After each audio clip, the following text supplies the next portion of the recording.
Λοιπόν, ανακοίνωση για όλους τους φίλους στη Θεσσαλονίκη. Αυτή την Τετάρτη, εδώ η παρεούλα,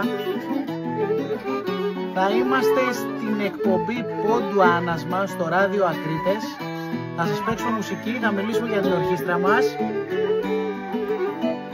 7 η ώρα το απόγευμα, στην εκπομπή που κάνει ο Τάσος ο Παρασκευόπουλος. Ράδιο Ακρίτες 102,3.